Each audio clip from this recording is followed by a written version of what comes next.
अस्सलाम वालेकुम, खुशामदीद कहते हैं आप सब लोगों को एक और सुबह में। उम्मीद करते हैं आप सब खैरियत से होंगे। मैं हूं आपके साथ हलीमा जुल्फ़िकार।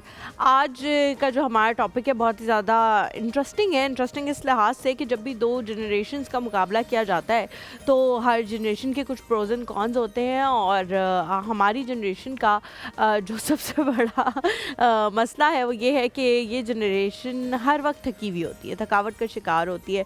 फ़िज़िकली भी उतने पावरफुल नहीं है, स्ट्रेंथन नहीं है, मेंटली भी उतने स्ट्रेंथन नहीं है, उतने आप कह सकते हैं कि साउंड नहीं है जितनी पुरानी जनरेशन्स जो हैं वो हुआ करती थी। मे बी आगे आने वाली जनरेशन्स जो हैं वो इससे भी ज़्यादा कम स्ट्रेंथ हो उनके पास मेंटली और फिज़िकली, बिकॉज़ बहुत सारी चीज़ों में हम जो है वो डिपेंडेंट हो गए हैं मशीनों पे।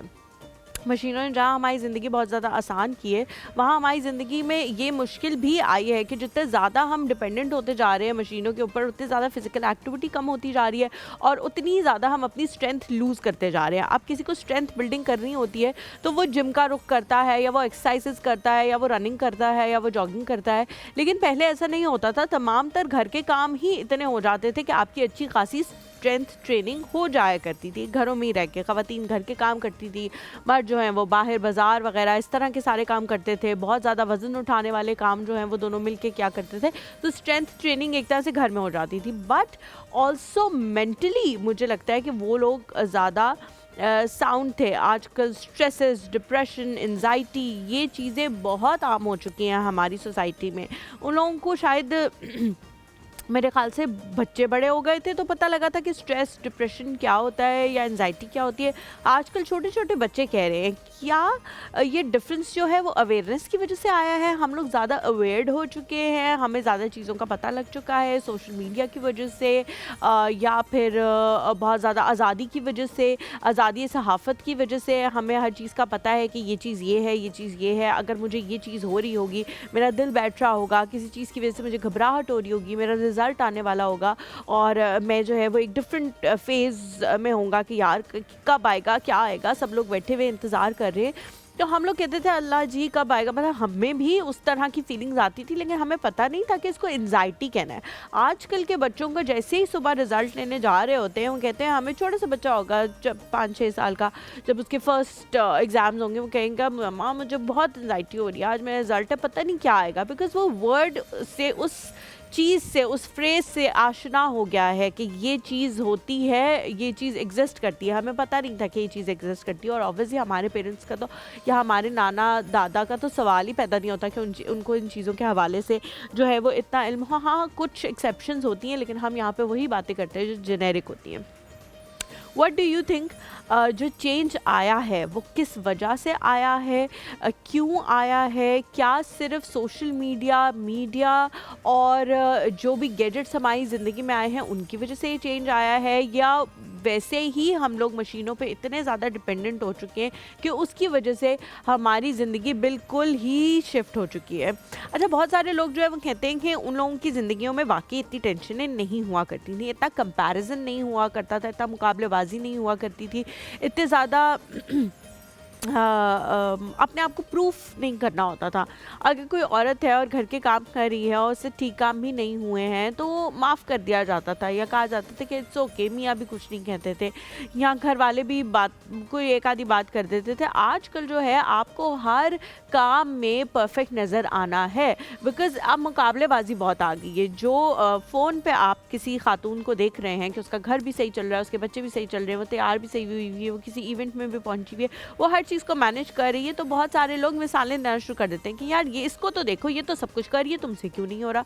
मर्दों को भी बहुत सारे स्ट्रेसेस का सामना होता है, जिसमें लोग कहते हैं कि जी आपका तो थ्रेशोल्ड ही नहीं है, आपसे तो कोई बात बर्दाश्त ही नहीं होती, आपकी तो बर्दाश्त बहुत कम हो गई है। आप घर आते हैं तो आप इतने थके हुए होते हैं, फलाने को देखो वो भी तो काम करता है, वो भी घर आता है, वो बच्चों के साथ खेलता भी है, वो टाइम भी स्पेंड करता है, वो बीवी का हाथ भी बटाता है, और रात को कोई मूवी भी देखते हैं या कोई अपना मी टाइम भी करते हैं वो लोग। तो आपके अंदर ऐसा क्या क्या चीज़ है कि आप इतने थक चुके हैं।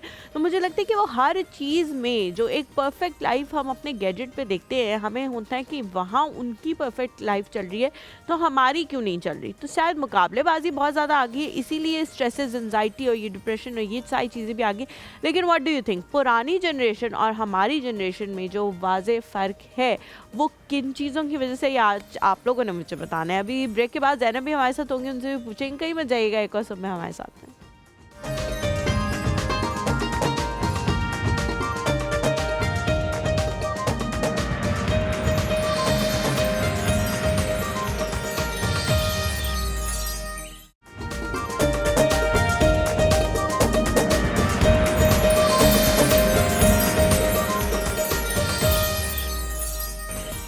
Welcome back to the show. हम बात कर रहे हैं स्ट्रेंथ के हवाले से कि बहुत सारे लोग ये कहते हैं, उनका ये मानना है कि हमारे जो ग्रैंड पेरेंट्स की जनरेशन थी उसकी फ़िज़िकल और मेंटल स्ट्रेंथ जो है वो बहुत ज़्यादा थी और हमारी जनरेशन की फ़िज़िकल और मेंटल स्ट्रेंथ इतनी ज़्यादा नहीं है। वैसे तो मैंने इसके कुछ पॉइंट्स जो हैं वो पहले भी आपको बताए हैं, लेकिन मुझे ये बात जो है, ये स्टेटमेंट सही नहीं लगती। मुझे लगता है कि अब के लोगों पे बहुत सारे प्रेशर्स हैं, हमारी जनरेशन पे बहुत सारे प्रेशर्स हैं और हमारे से अगली आने वाली जनरेशन पे इससे भी ज़्यादा प्रेशर्स होंगे। तो किसी भी जनरेशन को किसी दूसरी जनरेशन से कंपेयर करके ये सोचना कि उनकी फ़िज़िकल और मेंटल स्ट्रेंथ ज़्यादा थी, ये मेरे ख़्याल से एक सही स्टेटमेंट नहीं होगी। ये मेरा मानना है, ये मेरा ओपिनियन है इसके हवाले से। हमारे साथ ज़ैनब मौजूद है। अस्सलाम वालेकुम। वालेकुम अस्सलाम, क्या हाल है, कैसी हैं आप? बिल्कुल ठीक, अल्हम्दुलिल्लाह। आपकी तो आप बहुत खूबसूरत लग रही हैं माशाल्लाह। आज आपने कपड़े भी बहुत अच्छे पहने हैं और आपको तैयार भी वो बहुत मैं कह रही थी कि किसी दिन बॉबी पकड़ लेता है तो फिर बस वो बालों को छोड़ता नहीं है, कुछ बना के ही छोड़ता है, लेकिन बहुत अच्छे उसने बाल बनाए। नहीं, बहुत अच्छे, मेकअप भी बहुत अच्छा किया हुआ है। ज़ैनब मैं आपके पास आ जाती हूँ ताकि फिर हम, आपकी शॉल बहुत अच्छी, मैं आपकी शॉल की तारीफ थैंक यू सो मच। मेरी बड़ी बहन ने मुझे तोहफे में दी है, क्योंकि उसने एक दिन पहनी हुई थी तो मैंने उससे ना ऐसे कहा, मैंने कहा ये कहाँ से लिया आपने, और ऐसी चीजें जब आप लेती हैं तो धो लिया करें। वूल की है ना वूल, हाँ। तो वो फिर उसने जो है वो बेचारी ने बड़ी वो फिर आउट ऑफ स्टॉक भी हो चुकी थी, लेकिन उसने फिर बेचारी ने बाद में बड़ी ढूंढी और फिर उसने मुझे तोहफे में दिया। Thank you so much Zainab. अच्छा मुझे बताओ कि मैं समझती हूँ कि ये स्टेटमेंट सही नहीं है कि हमारे ग्रैंड पेरेंट्स की जनरेशन में फ़िज़िकल और मेंटल स्ट्रेंथ बहुत ज़्यादा थी और हमारे अंदर इसकी बहुत कमी है। What do you think? कमी नहीं है, मैं ये कहूँगी कि हर जनरेशन अपने हिसाब से उन पे मुश्किलें आती हैं और वो अपने, हाँ, उस वक्त का जो टाइम था वो बहुत मुश्किल था। अगर हम उस टाइम में हमें कोई कहना कि जीना है और हम कभी भी नहीं जी सकेंगे। अब मैं कहती हूँ बहुत मुश्किल है। रीजन ये है कि अगर इस माहौल से उठ के हमें बैग पे लेके जाएंगे तो हमें एसी भी मिल रहा है, हमें बहुत अच्छा बेड भी मिल रहा है, पंखे भी मिल रहे हैं, और वहाँ पे हाथ वाले पंखे तब थे, फिर एसी भी नहीं था, पानी कहाँ से लेके आना था, तो मैं तो कभी भी ना उसमें कर सकूँ। और अब जो जनरेशन है, जैसे मेरे बच्चे, आपकी बेटी है, अब उनको अब हम ये कहना है कि हमारी लाइफ से जैसे वो बटनों वाले मोबाइल हम यूज उन्हें कहें करो, कैसेट को वो जो घुमाना था करना, तो वो कभी भी नहीं कर सकते। तो हर जनरेशन अपने हिसाब से, मैं कहती हूँ, ठीक ही जा रही है। डू यू थिंक ज़ैनब के जैसे हम, आपने बिल्कुल सही मिसालें दी, बहुत अच्छी मिसालें दी आपने, मिसाल देके जो समझाया कि उस वक्त फिजिकल काम बहुत ज़्यादा होते थे, मुशक्क़तें बहुत ज़्यादा होती थी। तो एक बटन ऑन करो, टैप बहुत करो, सारी चीज़ें जो है। अच्छा कुछ ऐसा पहले मुझे एक बंदे ने कहा कि हम आज के दौर में सब लोग बादशाहों वाली ज़िंदगी जी रहे हैं। तो मैंने कहा ये कैसे, ये स्टेटमेंट कैसे सही है? तो उन्होंने कहा ऐसे सही है कि बादशाह के ऊपर एक इंसान होता था जो उसे पंखा देता था। अब आपको इंसान की जरूरत नहीं है, अब आपको बटन की जरूरत है। आप बटन दबाते हैं, आपके ऊपर पंखा चल रहा होता है। बटन भी नहीं, अब तो रिमोट आ गया। हाँ, रिमोट आ गया। अब तो रिमोट पे आप दबाते हैं, रिमोट कुछ टाइम बाद आएगा, हम उसे कहेंगे ऑन कर दे, ऑन करके अब तो होता भी है। अब वो वॉइस असिस्टेंट आ गई है। अच्छा बट मुझे लगता है कि आजकल जिस तरह से मर्द हजरात भी और ख़वातीन भी काम कर रहे हैं, एक इंसान 3 से 4 लोगों का काम कर रहा है, ये चीज़ बहुत ज़्यादा मुश्किल है। और मुझे लगता है कि शायद हमारे ग्रैंड पेरेंट्स को भी अगर उस जनरेशन से उठा के इस जनरेशन में पटक दें और कहें कि ये सब करके दिखाओ, तो उनसे नहीं होगा, तो कहेंगे नहीं हो पा रहा। तो जैसे ख़वातीन जो हैं वो बाहर भी काम कर रही हैं, पहले की ख़वातीन नहीं करती थी, सिर्फ घर का काम करती थी।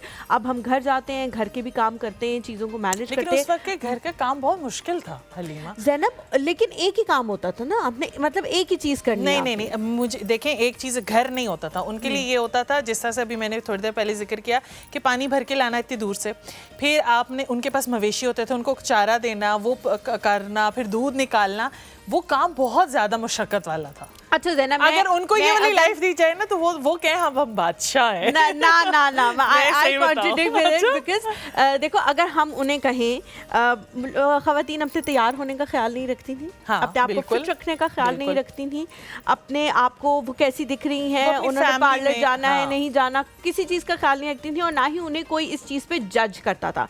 उनके बच्चे गंदे बंदे फिरते रहते थे, नाकें बहरी होती थी, लंगोट कभी कभी ख़राब हुए होते थे, उनको कोई चीज़ इस चीज़ पे जज नहीं करता था। आजकल जजमेंट और कंपैरिजन इतना आ गया है ज़ैनब कि अगर तुम 10 दिन कंपटीशन बहुत ज़्यादा है, मैं तुम्हें लिख के देने के लिए तैयार हूँ, तुम 10 दिन घर बैठ जाओ ना और सुबह से रात तक वही कपड़े पहन के रखो, साफ सुथरे हो, लेकिन तुम ना चेंज करो, कुछ ना करो, सिर्फ खाना बनाओ, सब कुछ करो, मेरे ख्याल से 2 से 3 दिन साथ नहीं टापेगा और कहेगा कि क्या हाल हुलिया बनाया। ऐसा ही है, मैं एक कपड़ा दूसरी बार रिपीट कर लूँ एक ही हफ्ते में तो वो कहते हैं क्यों किस लिए, कपड़ों की कमी है, अगर कमी है तो चलो फिर लेते हैं। उसकी रीजन पता है क्या है? क्योंकि वो जो गैजेट है ना उस पे जब वो देखते हैं ना कि यार टिप टॉप सब कुछ चल रहा है इनकी जिंदगी में, तो वो कंपेयर करने लग जाते हैं। सेम एज विद मर्द हजरात, उनके साथ भी यही चीज़ हो रही है कि पहले के मर्दों पे घर के कामों की जिम्मेदारी समझा जाता था कि बाहर से काम कर रहा है बस काफी अब वो घर के काम नहीं करेंगे, अब वो घर के काम नहीं करेंगे, बैठे अखबार पढ़ रहे हैं। अब उनको भी कहा जाता है कि जी फलानी का मियाँ तो करता है काम, तुम्हें क्या तकलीफ है अगर तुम मेरे साथ नहीं करे। तो मुझे लगता है कंपैरिजन बहुत ज्यादा, कंपैरिजन बहुत ज्यादा, कंपटीशन बहुत ज्यादा है, उसका खामन कर रहा है या उसकी बीवी ये करी तो तुम क्यों नहीं करे, वो भी तो इंसान ही है ना, अल्लाह ने उसके अंदर भी एक ही जान डाली है, कोई डबल तो नहीं डाली हुई। तो ये चीज बहुत है, 24 घंटे ये नहीं होता था, पहले लोग सोशल नहीं थे, एक दूसरे के अंदर इतना घुसते थे लेकिन इतना ज्यादा नहीं घुसते थे कि अब तो हम इस घर में है ना तो उस घर की हमें बात की सोशल मीडिया के थ्रू पता है क्या यार उसने नया जोड़ा पहना था, अब आपने तो मुझे लेके नहीं दिया 3 महीने बाद। तो ये चीजें बहुत ज्यादा हो गई है और मुझे लगता है इसकी वजह से प्रेशर्स भी बहुत ज्यादा आ गए। अच्छा ये तो हमने फिजिकल स्ट्रेंथ की बात कर ली, ठीक है। अब मेंटल स्ट्रेंथ के हवाले से भी लोग कहते हैं कि उस ज़माने के लोग मेंटली ज़्यादा साउंड थे आजकल के ज़माने के लोगों से। आजकल लोग जो हैं कहते हैं एंजाइटी है, डिप्रेशन है, हमें जो है ये फला मसला हो रहा है, कुछ ना कुछ लगा ही रहता है। मैंने ये देखा है वो उदास है, वो सेटिस्फाई नहीं है। पहले के लोग बहुत ज़्यादा सेटिस्फाई थे, जो जितना कुछ मिल रहा था उसी में शुक्र अदा करते।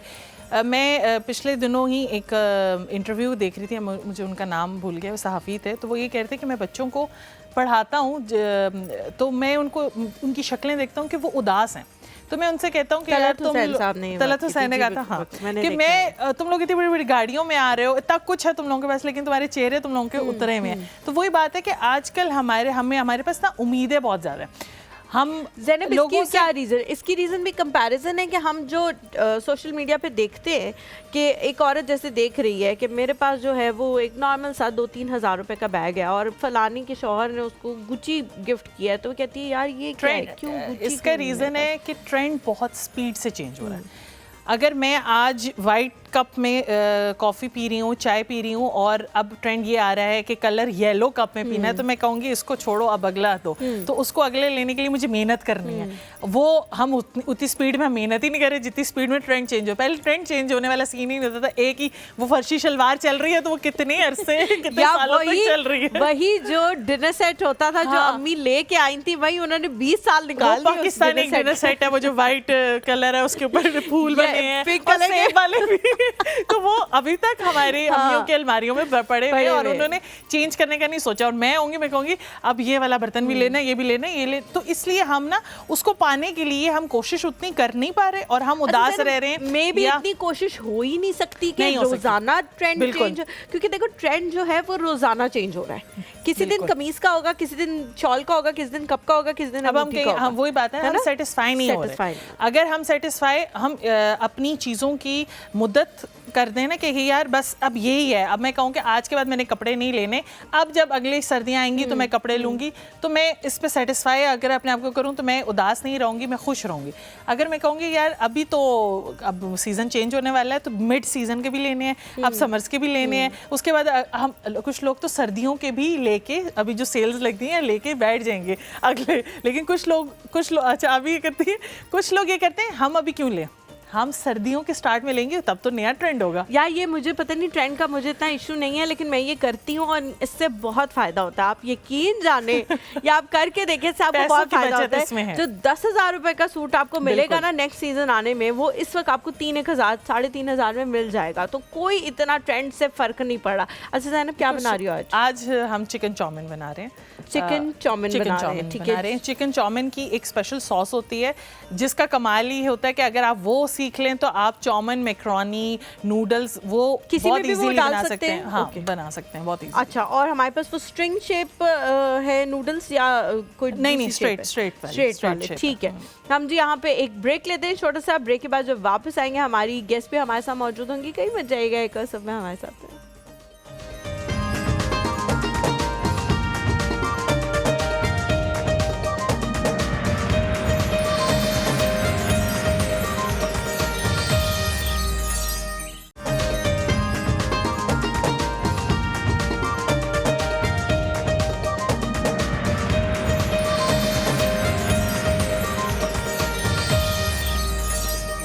Welcome back to the show. आज जिस चीज़ के हवाले से हम बात कर रहे हैं कि आजकल की जनरेशन में एंजाइटी, डिप्रेशन और इस तरह की चीज़ें बहुत ज़्यादा हैं। या तो इसकी रीज़न ये है कि हमें अवेयरनेस आ गई, पहले भी ये चीज़ें मौजूद थी, लेकिन वो लफ्ज़ जो है उनसे हम आशना नहीं थे और हमें नहीं पता था कि ये जो हमें कैफियत इस वक्त हो रही है, ये तारी हो रही है, इसको क्या कहते हैं। हम ज़्यादा से ज़्यादा उसे उदासी कह देते थे, या हम ज़्यादा से ज़्यादा उसको कह देते थे कि दिल उदास है, या तबीयत ख़राब हो रही है, या दिल मतला रहा है, या दिल डूब रहा है। इस तरह की टर्म्स यूज़ की जाती थी। आजकल जो है वो फट बच्चे कहते हैं डिप्रेशन हो रहा है, एंजाइटी हो रही है, और इस तरह की टर्म्स अपने साथ एसोसिएट करने लग जाते हैं। हालांकि ये बीमारियां हैं और इनको आपको डायग्नोज कोई और ही, यानी कि डॉक्टर ही डायग्नोज कर सकता है कि आप इस बीमारी से गुजर रहे हैं। आप खुद अपने आप को इससे एसोसिएट नहीं कर सकते। जिस तरह कोई इंसान खुद ही से बैठकर ये नहीं कह सकता कि मैं हाइपरटेंशन का मरीज़ हूँ, उसको डॉक्टर ही बताएगा उसके टेस्ट करने के बाद कि आप हाइपरटेंशन के मरीज़ हैं और आपको ये दवाई खाने की ज़रूरत है। उसी तरह से ये चीज़ें भी कुछ बीमारियां हैं जो जहन से, आपके न्यूरो सिस्टम से रिलेटेड हैं और इनको डॉक्टर ही आपको बताते हैं। लेकिन अनफॉर्चुनेटली ये चीज़ें हम हमारे माशरे में बहुत ज़्यादा आम हो गई हैं। इस चीज़ के हवाले से हम बात करेंगे। आज जो शख्सियत हमारे साथ मौजूद हैं, क्लिनिकल साइकोलॉजिस्ट हैं, उनका वास्ट एक्सपीरियंस है इस हवाले से, और टेंशन, डिप्रेशन, ओवर थिंकिंग जैसे मसाइल से वो रोज़ाना ऐसे लोगों से मिलती हैं जिनको ये मसाइल होते हैं और उनको बेहतर करने के हवाले से बताती हैं। तो आज इनको इसीलिए दावत दी गई है ताकि ये हमें भी बताएं कि अगर किसी को ऐसे मसले मसाइल हो रहे हैं तो वो अपने आप को बेहतर कैसे कर सकता है। हमारे साथ मौजूद हैं जी सुमेरा भट्टी। अस्सलाम वालेकुम, कैसी हैं आप? Welcome to the show. आप तो मैंने बिल्कुल, प्लीज़ हैव अ सीट। आप तो रपुंजल लग रही हैं बिल्कुल। माशाल्लाह माशाल्लाह, अल्लाह ताला आपको नजरे बद से बचाए। और मैं पिछले कुछ ऐसा पहले ही मैं एक ऐसी और भी लड़की से मिली हूँ जिसके बाल इतने ही खूबसूरत और इतने ही लंबे थे। सब चीज़ों को छोड़े सब चीज़ों को। पहले बताएं, इतने लंबे बाल आपने माशाल्लाह माशाल्लाह कैसे किए? जेनेटिक हैं या ख्याल रखनी है इनकी ग्रोथ को? किस तरह इतना बढ़ाया आपने? ये तो जेनेटिक है, क्योंकि हमारी फैमिली में है ये। अच्छा। और दूसरा ये कि थोड़ा बहुत ख्याल भी रखना पड़ता है, वो भी करते हैं। क्या करती हैं ख्याल रखने के लिए? क्या करती हूँ, बस ये है कि ऑयलिंग ज़रूरी है, वो करती हूँ, और टाइम से वीक में 2 to 3 टाइम वॉश करती हूँ। ठीक है। और बहुत ज़्यादा इनको तंग नहीं करती हूँ, हीट से बचाती हूँ, कर्लिंग एंड ऑल दैट, ये चीज़ें थोड़ा सा है, इसको अवॉइड करती हूँ। हाँ, ज़िंदगी के लिए बहुत इंपॉर्टेंट है। अच्छा, मुझे बताएं सुमेरा कि जो हम बात कर रहे हैं कि पुरानी जनरेशन, जो हमारे ग्रैंड पेरेंट्स की जनरेशन थी, वो स्ट्रेंथ वाइज, मेंटल स्ट्रेंथ के लिहाज से भी हमसे बेहतर थी। बहुत सारे लोगों का ये मानना है कि वो इतने वीक नहीं थे। आजकल के लोग बहुत वीक हैं। आप क्या समझती हैं, वाकई चीज़ है या नहीं? ये चीज़ें तब भी मौजूद थी, उस वक्त इतनी अवेयरनेस नहीं थी। ख़वातीन को ये लगता था कि दिल हमारा डूब रहा है, दिल घबरा रहा है, लेकिन उनको ये टर्म्स यूज़ करने नहीं आते थे कि आय हाय एंजाइटी होना शुरू हो गई है मुझे। अब लोग ये टर्म्स बहुत ज़्यादा यूज़ करने लग गए हैं अवेयरनेस की वजह से। एग्जैक्टली। अच्छा, ये है कि प्रॉब्लम्स तो तब भी थे, लेकिन कंपैरेटिवली कम थे। ये इस चीज़ को भी हमें अंडरस्टैंड करने की ज़रूरत है। वो क्योंकि अभी आप लोग ये बात कर रहे थे कि कंपटीशन बढ़ गया है, ट्रेंड्स के पीछे भाग रहे हैं। इसमें जो मेन जो रोल है वो सोशल मीडिया का बहुत ज़्यादा है। आप देख रहे हैं कि लोग कंपटीशन, और क्योंकि वो एक ऐसी लाइफ है, ऐसी दुनिया है जिसका रियलिटी से कोई ताल्लुक़ नहीं है, बट क्योंकि हम देखते हैं वो चीज़ें हमें फैसिनेट करती है, हम कहते हैं कि कंपटीशन में होते हैं कि हमें भी वही चीज़ करनी है। चलिए, ये तो एक फैक्टर है। दूसरा ये है कि आपकी कॉपिंग स्ट्रैटेजीज भी वैसी नहीं रहती। तीसरी बड़ी वजह ये भी हो सकती है कि आपका जनरेशन गैप है, आपकी जिस तरह वैल्यूज़ चेंज होती है, जिस तरह आपकी परसेप्शन चेंज होती है, जिस तरह आपकी पर्सनालिटी चेंज होती है, इसी तरह आपका जो मेंटल हेल्थ लेवल होता है वो भी चेंज होता है। अच्छा, अभी एक और चीज़ है ना कि बहुत सारे जैसे ट्रेंड है, आप कह रहे थे कपड़ों का ट्रेंड है और ये सब, उसी तरह ऐसे ट्रेंड्स भी हैं जैसे डिप्रेशन को एक फ़ैशन के तौर पे लिया जाता है। इवन के छोटे छोटे बच्चे हैं, नॉर्मल सैडनेस है या उनको एग्ज़ाम का स्ट्रेस है या कोई ऐसा प्रॉब्लम है जो माइनर सा है और उनका मूड सैड है, तो उनको लग रहा होता है कि हमें डिप्रेशन है, हमें तो डिप्रेशन की बीमारी हो गई है और इस तरह का, तो वो एक मिसयूज़ हो रही है ये टर्म बहुत ज़्यादा। अच्छा, जो मैंने बात कही कि ये बीमारियां हैं और इनको डायग्नोज आप खुद नहीं कर सकते कि मुझे ये है, ये आपको क्लिनिकल साइकोलॉजिस्ट ही बताएगा कि आपको ये बीमारी है और आपका इसका ऐसे इलाज कराएंगे। ये ठीक है या नहीं? आप खुद बैठे बैठे अपनी कैफियत को किसी भी चीज़ का नाम दे सकते हैं कि मुझे डिप्रेशन है, एंजाइटी है, स्ट्रेस है, ये सारी चीज़ें कही जा सकती हैं अपने बारे में? बिल्कुल नहीं कही जा सकती, क्योंकि नॉर्मल सैडनेस जो है उसको डिप्रेशन का नाम आप नहीं दे सकते, क्योंकि डिप्रेशन का एक फुल फ्लेज क्राइटेरिया होता है, उसके साइन एंड सिम्टम्स होते हैं, उसमें टाइम मैटर करता है। जैसे अगर क्लिनिकल डिप्रेशन की हम बात करें तो उसमें आपको एटलीस्ट 2 वीक का टाइम रिक्वायर्ड होता है। अगर आप मुसलसल 2 हफ्ते सैड रहते हैं, परेशान रहते हैं, आपका किसी चीज़ में जी नहीं लग रहा, आपके भूख और स्लीप के पैटर्न्स चेंज हो गए हैं और आपकी जो पहली एक्टिविटीज़ थी जैसे प्रोडक्टिविटी, अगर आप स्कूल जा रहे हैं वो आप नहीं कर पा रहे, आपकी जॉब है वो आप प्रॉपर उस तरह परफॉर्म नहीं कर पा रहे, आपके जो रिलेशनशिप है वो बुरी तरह अफेक्ट हो रहे होते हैं, इसको हम कहते हैं कि डिसफंक्शनिंग हो गई है। इसके साथ साथ आपके अंदर होपलेसनेस की फीलिंग आती है, हेल्पलेसनेस की फीलिंग आती है, आप खुद को पसंद नहीं कर रहे होते और जो भी आपकी लाइफ में हो रहा होता है आपको लगता है कि वो उसके रिस्पॉन्सिबल आप हैं और आप में कुछ नहीं है, यू आर लाइक यूजलेस। आपके अंदर एक एम्प्टीनेस की फीलिंग होती है। फिर जो आपका वेट गेन या वेट लॉस एक ड्रास्टिक जो है वो आपको डिफरेंस नज़र आ रहा होता है। और सबसे बड़ी बात ये कि आपके अंदर सुसाइडल आइडिएशन आ जाती है, खुद को मारने का दिल चाहता है, खुदकुशी करने का दिल चाहता है, इस तरह के ख्यालात होते हैं और बहुत सारे लोग सुसाइड कमिट भी करते हैं। अच्छा, ये तो आपने डिप्रेशन के हवाले से जो भी अलामात बताई है, मुझे नहीं लगता कि ये 99% उन लोगों में होंगी जो कहते हैं आजकल के हमें डिप्रेशन हुआ है। बिकॉज आपने एक जो बड़ी अलामत बताई वो ये थी कि लोग खुद को पसंद नहीं करते। मेरा नहीं ख्याल डिप्रेशन एक बहुत बड़ी चीज़ है और उसमें लोग खुद को नहीं पसंद करते, अदरवाइज हर इंसान खुद को पसंद करता है। और दूसरी आपने कहा सुसाइड के हवाले से, मैंने जितना सुना है, जितना देखा है, वो ये है कि जिन लोगों को बाइपोलर डिसऑर्डर होता है वो ज़्यादातर कोशिश करते हैं सुसाइड की तरफ जाने के लिए, क्योंकि एकदम वो खुश हैं और एकदम उनके ऊपर ऐसी कैफियत आ गई कि उनको समझ ही नहीं आ रहा कि अब हम क्या करें और वो उस चीज़ से गुजरना शुरू हो गए। क्या ये बात सही है या नहीं? डिप्रेशन के मरीज़ भी सुसाइड की तरफ जाते हैं? जो डिप्रेशन के पेशेंट्स हैं उनका रेशो ज़्यादा होता है सुसाइड की तरफ जाने का, क्योंकि उनका मूड बहुत लो होता है। ये मूड डिसऑर्डर है। बाइपोलर भी मूड डिसऑर्डर है जिसमें उसमें 2 पोल्स होते हैं, मतलब आप कुछ टाइम के लिए जैसे 2 वीक्स के लिए आप मैनिक फेज में चले जाते हैं, जिसका बहुत कहते हैं कि एलिवेट मूड है, बहुत खुश हो जाते हैं। हम आम तौर पे जिसकी बात करते हैं ना, जो आप पॉइंट बताना चाह रही है, वो जस्ट मूड स्विंग्स होते हैं। ठीक है, कि आपके मूड स्विंग्स हैं, आपको कभी जो चीज़ अच्छी लग रही है, कभी आपका मूड लो जा रहा है, कभी आपका मूड बहुत अच्छा जा रहा है, मूड स्विंग्स हो सकते हैं। लेकिन जो बाइपोलर डिसऑर्डर और डिप्रेशन है, इसका क्राइटेरिया होता है 2 वीक्स तक आप मैनिक फेज में रह सकते हैं या 1 वीक तक या 4 डेज तक, वो फिर इसकी डिफरेंट कैटेगरीज होती है। ठीक है, तो दोनों मूड डिसऑर्डर्स हैं। अब जिन लोगों को बाइपोलर होता है उसके भी लॉन्ग टर्म हिस्ट्री चल रही होती है, पहले उनको डिप्रेशन होता है, डिप्रेशन के बाद उनको बाइपोलर होता है। ठीक है, और बाइपोलर में मैनिक सिम्पटम्स। सुमैरा, जितने भी लोगों को मैंने इस तरह की बात करते हुए सुना है डिप्रेशन के हवाले से या बाइपोलर डिसऑर्डर के हवाले से, वो यही कहते हैं कि जी हम कभी ना कभी उस फेज़ में गए हैं कि हमारा दिल किया है कि हम चले जाएं, दुनिया से दूर चले जाएं, सब रिश्ते नाते छोड़ दें या सुसाइड की तरफ चले जाएं। उनको कितनी जल्दी क्लिनिकल साइकोलॉजिस्ट के पास हमें लेके जाना चाहिए ताकि उनका इलाज शुरू हो जाए बाकायदा? एक छोटा सा ब्रेक लेते हैं, ब्रेक के बाद वापस हाजिर होंगे तो ये सवाल करेंगे, कहीं मत जाइएगा, हमारे साथ हैं।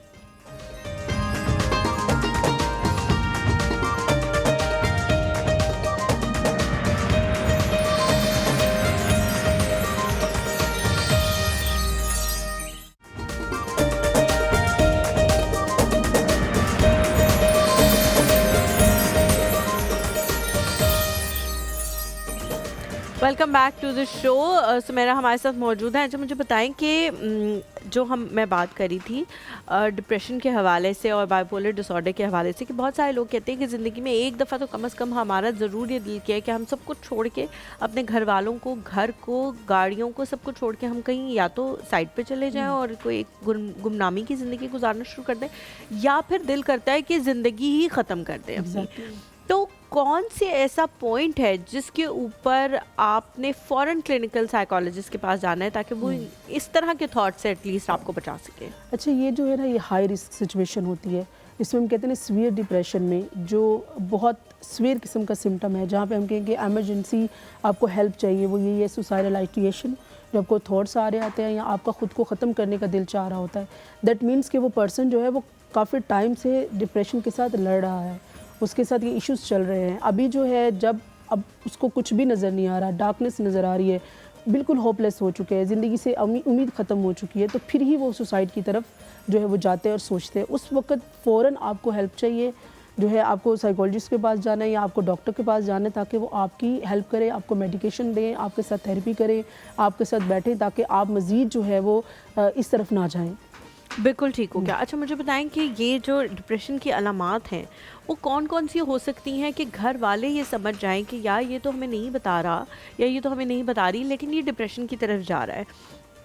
कुछ चीज़ें होती हैं जो वक्ती होती हैं, लेकिन कुछ चीज़ें होती हैं जो प्रोलॉन्ग हो जाती हैं। उसके अलावा कौन कौन सी ऐसी चीज़ें हैं जो आप किसी के बिहेवियर में अगर नोटिस करें तो आपको पता होना चाहिए कि ये डिप्रेशन का मरीज? बिल्कुल, पहले तो टाइम पीरियड आप देखें कि 2 वीक्स तक, मिनिमम 2 वीक्स तक अगर एक पर्सन जो है वो आपको लग रहा है कि उसके जो स्लीपिंग पैटर्न है वो चेंज हो चुके हैं, वो सो नहीं पा रहा है, फिर उसकी भूख जो है वो बहुत कम हो गई है, या वो खुद को आइसोलेट करना शुरू कर दिया है, और कोई भी एक्टिविटी जो है उसमें उसका दिल नहीं चाह रहा, जो भी प्रोडक्टिविटी है वो प्रॉपर उसको कर नहीं पा रहा, फिर जो है क्राइंग स्पेल्स आ रहे हैं, स्माइल नहीं है, कांस्टेंट ही है 2 वीक्स तक। ये नहीं है कि आज वो नॉर्मल है और कल जो है वो सैड है, ठीक है, कांस्टेंट जो है most of the day, nearly every day उनकी ये सिम्टम्स होंगी।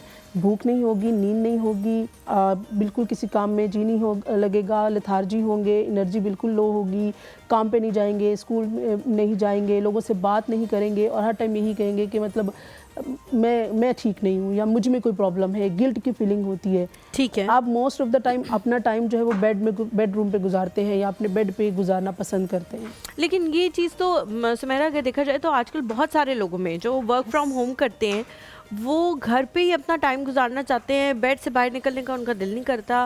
वहीं पे एक लैपटॉप होता है, एक डिवाइस होती है, गैजेट होता है उनके पास, जिसके ऊपर वो अपना काम भी करते रहते हैं। स्लीपिंग पैटर्न्स भी उनके ख़राब हो चुके होते हैं, क्योंकि पूरी पूरी रात जाग रहे हैं, दिन में सो रहे हैं या 3 घंटे सोए, उसके बाद जाग लिए, शाम को 3 घंटे दोबारा सो गए, इस तरह से। तो ये चीज़ तो वो कहेंगे कि ये तो हमें लग रहा है कि हमारे साथ ये मसला हो रहा है। नहीं, ये उनके साथ वाकई हो रहा है, क्योंकि आपके पास डे लाइट नहीं है, क्योंकि आपकी स्लीप डिस्टर्ब हो गई है, आपके प्रॉपर मील्स नहीं है जैसे होना चाहिए, फिर आपके पास जो है स्ट्रेस बहुत ज़्यादा होता है। अब स्क्रीन जो है वो इट्स सेल्फ डिप्रेशन कॉज करती है। आपका डोपामिन, सेरोटोनिन, नॉरएपिनेफ्रिन, आपका जो कोर्टिसोल लेवल है, जो स्ट्रेस हार्मोन है, वो बढ़ रहा होता है। मतलब हम नेचर के अगेंस्ट जाके काम कर रहे हैं ना। डे टाइम में अगर आप नहीं काम कर रहे, लाइक आपको रात में सोना, जो हमारी सर्केडियन रिदम होती है स्लीप की, वो ये है कि आपको रात के टाइम सोना, तभी आपका जो ब्रेन है वो नॉर्मल फंक्शन कर सकेगा। तो ये सब चीज़ें जब आपकी छीन गई हैं, आप आउट ऑफ द वे जा रहे हैं, आप नेचर से हट के जा रहे हैं, तो ये बहुत बड़ा फैक्टर है। तो वो काम की जो नेचर है इट्स सेल्फ एक स्ट्रेस कॉज जो वो कॉज कर रहा है और डिप्रेशन की वजह बन रहा है। अच्छा सुमेरा, बहुत सारे ऐसे शहर भी हैं जिनमें लेट सोने का रवाज है, ठीक है, और वो उस पर बड़ा फ़ख्र भी महसूस करते हैं। हमारे बहुत सारे कॉलेज ऐसे हैं, हमारे बहुत सारे चाहने वाले ऐसे हैं जो कराची इससे मुंसलिक हैं, लेकिन कराची में एक ट्रेंड है, लोग उसको अपनी खासियत समझते हैं कि यहाँ पे पूरी पूरी रात जागा जा सकता है, यहाँ पे पूरी पूरी रात मार्केट खुली होती है, यहाँ पे पूरी पूरी रात हम ये कर सकते हैं। इस्लामाबाद तो डेड सिटी है, वो तो सो जाते हैं, वो लोग तो जल्दी सो जाते हैं। क्या एक ऐसे सिटी में जाके रहने वालों के ऊपर भी इसका असर होता है, या वहाँ पे जो लोग मुकीम हैं उन पे भी इसका असर होगा? क्योंकि एक टाइम आएगा उनके लिए भी वो चीज़ नॉर्मल हो जाएगी कि रात को 3 बजे खाना खाने जा रहे हैं तो क्या फ़र्क पड़ गया, क्योंकि पूरा शहर तो जाग रहा है, तो उनको वो चीज़ एबनॉर्मल नहीं लगेगी। क्या उससे भी आपकी इस तरह के स्ट्रेस हार्मोन्स जो है वो रिलीज़ होना शुरू हो जाते हैं, असर पड़ता है आपके ऊपर? बिल्कुल ऐसे पड़ता है। देखिए, 2 चीज़ें हैं स्लीप के लिए, एक रूटीन है और एक आपकी जो है वो स्लीप का टाइम है। आपको मिनिमम 7 to 8 आवर्स सोना है। जी। ठीक है, अब कुछ लोग कहते हैं कि हम दिन के टाइम तो 10 घंटे भी सो जाते हैं, नींद तो पूरी हो रही है, बट वो उनके साथ साथ जो आपके नेचुरल जो हार्मोन्स हैं वो उस तरह प्रॉपर वर्क नहीं करते, आपकी बॉडी प्रॉपर वर्क नहीं करती। और आपने ये भी देखा कि इसी वजह से बहुत सारे लाइक एक सिटी है उसमें ये प्रॉब्लम कॉमन होगा, डिप्रेशन ज़्यादा बढ़ रहा है, एंग्जाइटी ज़्यादा बढ़ रही है, उस तरीके से लोग परफॉर्म नहीं कर पा रहे हैं, प्रॉब्लम ज़्यादा हो रहे हैं, ड्रग्स की तरफ ज़्यादा जा रहे हैं। तो ये फैक्टर्स भी तो हैं कि आपके पैटर्न्स ही ठीक नहीं है, आपकी स्लीप ही पूरी नहीं हो रही, आपके जो फूड है न्यूट्रिशन है वो ही नहीं है, आपकी एक्सरसाइज नहीं है। तो ये बहुत बड़ा कंट्रीब्यूशन है, आप डिप्रेशन और इस तरह बहुत सारे साइकोलॉजिकल डिसऑर्डर्स की तरफ जाते हैं। बिल्कुल ठीक हो गया। अच्छा मुझे ये बताएं कि जो घर वाले हैं उनका कितना इस चीज़ के अंदर अमल दखल है कि कोई भी इंसान डिप्रेशन में जा रहा है, या वो उनका डायग्नोसिस या उस बंदे का फिर ख्याल रखना ये कितना इफ़ेक्ट करता है उस बंदे को जिसको ये मसले मसाइल हो रहे हैं, उसकी कंडीशन को समझना कि ये वाकई बहुत सीरियस मसले का शिकार है और हमने इसका साथ देना है, इसे ताने नहीं देने, वो कितना मैटर करता है? हमारे यहाँ तो मोस्टली अफसोस के साथ ये कहना पड़ रहा है कि ताने ज़्यादा होते हैं। ये सुनने को मिलता है कि ड्रामा हो रहा है, ये सुनने को मिलता है कि क्यों तुम नॉर्मल बिहेव नहीं कर रहे हो, छोटी छोटी बात है ऐसे हवा बना लेते हो, छोटी छोटी बात को नेगेटिव ले लेते हो, ठीक हो जाओ ना, कुछ कर लो ना, हम भी तो हैं, वो फलाना देखो, वो इस तरह, तो आप कंपैरिजन में बढ़ जाते हैं। ये आपको बातें सुनने को मिलती हैं। अब वो पर्सन ऑलरेडी जो है गिल्ट में है, ऑलरेडी वो खुद को इतनी वर्थ नहीं दे रहा है, तो जब वो ये सब चीज़ें आपसे सुनेगा वो मज़ीद डिप्रेशन में जाएगा। अच्छा, घर वाले भी रीज़न हो सकते हैं डिप्रेशन की तरफ ले जाने की, जैसे हाई एक्सपेक्टेशंस रखना, ठीक है, बच्चे से, बाकी जो आपके सिबलिंग्स हैं उनके साथ कंपेयर करना, या रिलेटिव्स में कोई ऐसे लोग हैं उनके साथ कंपेयर करना, और पेरेंट्स की बहुत हाई स्टैंडर्ड्स और हाई डिमांड्स होती हैं कि अच्छे ग्रेड्स लेकर आओ, ये करो वो करो, लाइक वो पूरा कंट्रोल करते हैं बच्चे को कि जैसे हम चाहते हैं आप वैसे बनो। अब जो क्रिटिकल चीज़ें या जो क्रिटिसिज्म बच्चा सुन रहा है कि तुम अच्छा परफॉर्म करोगे तो तुम्हें हम ये देंगे, ठीक है, या तुम अच्छा परफॉर्म करोगे तो हम जो है वो आपको बाइक लेके देंगे, या हम आपको आउटिंग पर, जो भी है व्हाटएवर जो आपने रिवॉर्ड रखा हुआ है। अब बच्चा ये समझ गया है बचपन से ही कि मेरी वर्थ नहीं है, वर्थ किसकी है, जो मैं अच्छा करूँगा। अगर मैंने अच्छा किया तो आई एम इम्पॉर्टेंट, मेरी वैल्यू है, अगर मैंने नहीं किया तो मेरी कोई वैल्यू नहीं है। अच्छा, लेकिन इसमें मैं तो ऐसा कॉन्ट्रडिक्ट करूंगी इस तरह से कि ये चीज़ तो कायनात का निज़ाम है कि इंसान अच्छा है, वो किस तरह प्रूफ करेगा कि वो अच्छा है? अपने खुदा के सामने, अपने अल्लाह मियाँ के सामने हम किस तरह प्रूफ करेंगे? अपने कामों से ही प्रूफ करेंगे, और फिर हमें पता है कि एक रिवॉर्ड मिलेगा जिसपे हम जन्नत में चले जाएंगे। एक छोटा सा ब्रेक लेते हैं, ब्रेक के बाद जब वापस आएंगे तो यहाँ से बात का स्टार्ट करेंगे कि रिवॉर्ड का सिस्टम तो पूरे कायनात का है, इसमें पेरेंट्स किधर गलत हैं, वो गलती कहाँ पर कर रहे हैं। एक छोटा सा ब्रेक लेंगे ही मच जाएगा।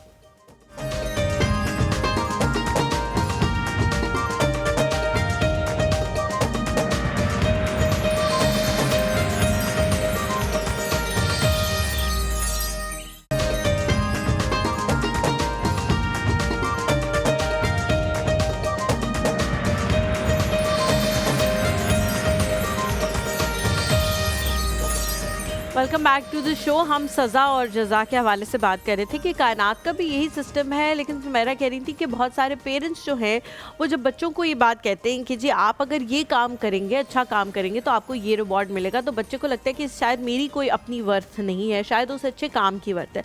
तो ये तो पूरे मतलब इंसान के अच्छाई का तभी पता लगेगा ना जब वो अच्छे काम करेगा। और हमारा मज़हब भी यही कहता है कि जब आप अच्छे काम करेंगे तो एक दिन आएगा जब आपको उसका रिवॉर्ड दिया जाएगा। तो ये चीज़ तो सिखाई नहीं जा रही है इस तरह से। आपकी बात बिल्कुल ठीक है। यहाँ पे मैं एक चीज़ यहाँ पे ऐड करना चाहूँगी कि मज़हब का जो भी है, अल्लाह ताला ने जो हमारे साथ एक्सपेक्टेशंस रखी है, हमारी एबिलिटीज़ हैं हम वो कर सकते हैं, बिल्कुल डेफिनेटली हम वो कर सकते हैं। लेकिन जब बच्चों की बात आती है, कुछ बच्चे हैं, अब एक बच्चा आपका डॉक्टर नहीं बन सकता, उसके इंटरेस्ट कुछ और हैं। बिल्कुल सही। तो आपकी हाई एक्सपेक्टेशंस हैं, तो अब कैसे जो है वो कैसे वो आपकी एक्सपेक्टेशन पे पूरा होता है। बिल्कुल ठीक कह रही है। फिर उसको सेल्फ डाउट जो है वहीं से बनना शुरू हो जाता है, ठीक है, उसको प्रूव करना है, हालांकि वो अगर नहीं कर पा रहा तो वो एक स्कीमा बन जाता है बचपन से ही। फिर जैसे जैसे लाइफ में वो आगे बढ़ते हैं, बहुत बड़े काम करना शुरू करते हैं, कहीं फेलियर आ जाता है, तो फिर वो बिलीव उनका स्ट्रॉन्ग हो जाता है कि जो मेरे पेरेंट्स कह रहे थे ना कि तुम ये नहीं कर पा रहे हो, वो वाकई ठीक कह रहे थे। अच्छा, मेरे में ही प्रॉब्लम है, मुझ में ये एबिलिटीज़ नहीं है, मैं कोप नहीं कर सकता, मैं हैंडल नहीं कर सकता। ये तो मैं एक रीज़न बता रही हूँ कि घर से कैसे ये चीज़ें आती हैं। इसके अलावा बहुत ज़्यादा क्रिटिसिज्म, जो घर में होता है। फिर आपके जो पेरेंट्स की पर्सनालिटीज़ हैं वो बहुत मैटर करती हैं कि उनकी पर्सनालिटीज़ कैसी हैं। अगर बहुत ज़्यादा कंट्रोलिंग है, बहुत ज़्यादा अथॉरिटेटिव हैं पेरेंट्स, तो उन बच्चों में ये ज़्यादा चीज़ होती है। बहुत ज़्यादा अब्यूसिव हैं, चाहे वो इमोशनल अब्यूज़ है, फिज़िकल अब्यूज़ है, वो बच्चे डिप्रेशन में जाते हैं, उनके चांसेस ज़्यादा होते हैं। घर में के इन्वायरमेंट की अगर हम अच्छा, लेकिन सुमेरा, अगर हम ऑन द अदर हैंड देखें कि आजकल के जो पेरेंट्स हैं, जो मिलेनियल्स जो पेरेंट्स बने हैं, उनके बच्चे अभी परवान चढ़ रहे हैं, 10 साल 15 साल इस तरह से बच्चे जो हैं वो चल रहे हैं, या बेबी बूमर्स हैं, उनके जो बच्चे हैं वो इसी एज ब्रैकेट में आते हैं, या वो टीन एज में या वो 10 साल से कम है। क्योंकि अब उनके जो बच्चे हैं, मुझे लगता है कि उनके अंदर ये चीज़ें ज़्यादा है। हालांकि वो जो पेरेंट्स हैं वो अपने बच्चों को टोक भी नहीं रहे, रोक भी नहीं रहे, जेंटल पेरेंटिंग पे बिलीव रखते हैं, उनको इमोशनली भी सपोर्ट कर रहे हैं, उनको फाइनेंशियली भी सपोर्ट कर रहे हैं, उनको कह रहे हैं कि जो आपका दिल करे आप वो बने। सब चीज़ें अच्छी चल रही हैं। पेरेंट्स वो मतलब अगर उस लिहाज से देखा जाए तो वो उन चीज़ों पे अमल कर रहे हैं। हमारे पुराने जनरेशन से उन चीज़ों पे कभी अमल नहीं किया, लेकिन बच्चों के अंदर फिर भी एंजाइटी है, फिर भी डिप्रेशन है, फिर भी स्ट्रेस है। उसकी रीज़न क्या है? मैंने आपको पहले बताया कि एक तो जनरेशन गैप है, दूसरा जितना सोशल मीडिया का एक्सपोजर अब है वो तब नहीं था। अभी स्क्रीन को यूज़ करना, चाहे आपका इंटरेस्ट कुछ भी हो, वो आपके जो केमिकल्स है उसके साथ बहुत बुरी तरह खेलता है। आपके न्यूरोट्रांसमीटर्स जो है वो डिसफंक्शन हो जाते हैं, बहुत कम रिलीज़ होते हैं, तो उस वजह से मूड आपका चेंज होता है। आप एक लाइक के लिए मतलब आप बार बार अपना फूड चेक कर रहे हैं, आपको एक हिट मिलता है और आपका डोपामिन रिलीज होता है। अब क्या है, डोपामिन जो है वो स्क्रीन के कंट्रोल में है, सोशल मीडिया के कंट्रोल में है, नेचुरल डोपामिन आपका बन नहीं रहा। तो ये मल्टीपल फैक्टर्स है। दूसरी बात जो आपने की कि पेरेंट्स उनके बहुत ज़्यादा, हम कभी नहीं कहते बीइंग साइकोलॉजिस्ट कि आप पैम्परिंग करें, कभी ये नहीं कहते कि आप बहुत हार्श हो जाए। आप रिस्पेक्ट दें बच्चे को, बट क्लियर बाउंड्रीज सेट करें, ठीक है। अप्रिशिएट करें बट जेन्युइन अप्रिसिएशन हो। अफर्मेशन करें, बहुत ज़्यादा लाइक जितना परफॉर्म किया उसके अकॉर्डिंग रिवार्ड दें। अब जो बहुत ज़्यादा अमीर लोग हैं जिसकी आप बात कर रही हैं, अब बच्चे ने कोई चीज़ परफॉर्म की है तो उसको इतना बड़ी चीज़ें लेके देने की ज़रूरत नहीं है। मतलब उसकी एज के अकॉर्डिंग चलें, उसको वर्बली जो है वो आप रिवॉर्ड दें, उनके बिहेवियर को रीइंफोर्स करें। लेकिन और पेरेंट्स कभी भी गलत नहीं कर रहे होते, वो अपनी तरफ से बच्चों के साथ ठीक कर रहे होते हैं। बट ये होता है कि जैसे आप बाकी चीज़ें लाइफ में सीखते हैं, इस तरह आपको पेरेंटिंग भी सीखनी पड़ती है। ये तो बड़ा मुश्किल काम है पेरेंटिंग सीखना। मैं तो पेरेंटिंग सीख के और सिखा के थकी पड़ी हूँ। लेकिन एक और चीज़ जो हम लोग आजकल देखते हैं कि बच्चों को अवेयरनेस इतनी ज़्यादा हो गई है ना। पिछले दिनों ही मैं किसी से मिली तो उन्होंने मुझे कहा कि मेरे बच्चा ने बड़ा अच्छा रिजल्ट लेके आया और वो मुझे कह रहा था टर्म के बीच में कि मुझे बैग चेंज कर दें। ठीक है, तो मैंने उससे कहा कि नहीं, बैग नहीं चेंज करना, क्योंकि अभी तो तुमने नया लिया था और अपनी ही पसंद का लिया था, अपनी मर्जी का लिया था सब कुछ, तो मैं नहीं चेंज करूँगी। लेकिन उससे मुझे जब रिजल्ट अच्छा आया किसी टर्म का, तो मैंने उससे कहा कि अच्छा चलो मैं तुम्हें बैग ले देती हूँ। तो उससे मुझे कहा नहीं, ये जो है ये मेरा गिफ्ट है, आप जो है ये मेरी नीड थी, आप इसको गिफ्ट से इंटरलिंक ना करें। ये तो कोई गिफ्ट ऐसी चीज़ होनी चाहिए जो मेरी नीड ना हो, लग्जरी में आता हो, वो गिफ्ट बनता है मेरा, ऐसे ये गिफ्ट नहीं बनता। तो आजकल बच्चों के अंदर भी बहुत सारी अवेयरनेस आ गई। एक छोटा सा ब्रेक लेते हैं, ब्रेक के बाद वापस हाजिर होंगे, कहीं मत जाइएगा हमारे साथ से।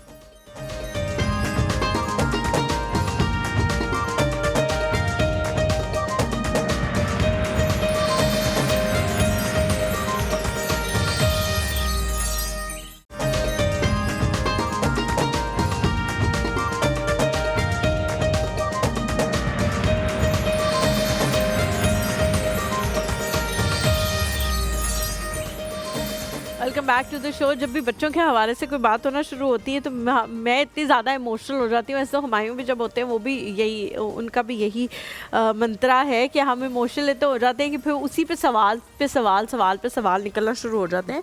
अच्छा, थोड़ा सा डिफरेंट लेके आते हैं, फिर हमारे पास अगर मज़ीद टाइम हुआ तो हम बच्चों के हवाले से दोबारा भी बात करना शुरू कर देंगे। ख़वातीन को जो मूड स्विंग्स होते हैं या जो हार्मोनल चेंजेस उनके अंदर आती हैं, उसकी वजह से उनके बहुत सारी चीज़ों के ऊपर फ़र्क पड़ना शुरू हो जाता है। सबसे पहले उनका मूड ख़राब हो जाता है, कभी बहुत अच्छा हो जाता है, कभी ख़राब हो जाता है, कभी वो सैड फील करना शुरू कर देती हैं। लोग उसे मूड स्विंग कहने की बजाय मोस्टली उनके पार्टनर्स या ससुराल वाले कहने लग जाते हैं कि ये तो बाइपोलर है, पागल है, ये तो इसको कोई मसला है, इसको चेक कराओ किसी के पास।